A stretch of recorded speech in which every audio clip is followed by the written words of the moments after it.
गिरफ्तारी के बाद राखी सावंत का नया रूप, गंगूबाई पोज देकर सबको हैरान, क्या कुछ नया करने जा रही हैं?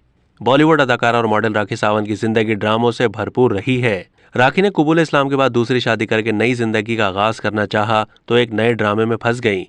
मुंबई पुलिस ने राखी को हिरासत में ले लिया था। मीडिया रिपोर्ट्स के बाद पुलिस ने राखी सावंत से शेरलिन चोपड़ा से मुताल्लिक एक केस के हवाले से पूछगुछ की। शेरलिन ने 9 नवंबर 2022 को मुकदमा दर्ज कराते हुए इल्जाम आयद किया था कि राखी बगैर किसी वजह उनकी और बॉलीवुड की लड़ाई में कूद पड़ी हैं। इस केस में पूछगुछ के बाद राखी को रिहा कर दिया गया, लेकिन पुलिस स्टेशन से बाहर आते ही लोगों ने राखी सावंत का एक नया रूप देखा। राखी को बुर्का और हिजाब में देखकर सभी हैरान रह गए। वो गंगूबाई स्टाइल में हाथ जोड़कर मीडिया के सामने आई और फिर अपने शौहर आदिल दुरानी के साथ गाड़ी में सवार होकर चली गईं। राखी सावंत के गंगूबाई स्टाइल वाली तस्वीरें और वीडियोस सोशल मीडिया पर वायरल हो गईं, जिस पर लोगों ने हैरान होने के साथ साथ उनके नए अंदाज को ड्रामा करार दे दिया। अब तक के लिए इतना ही। मजीद मालूमात के लिए डेली जंग के YouTube चैनल को सब्सक्राइब कीजिए।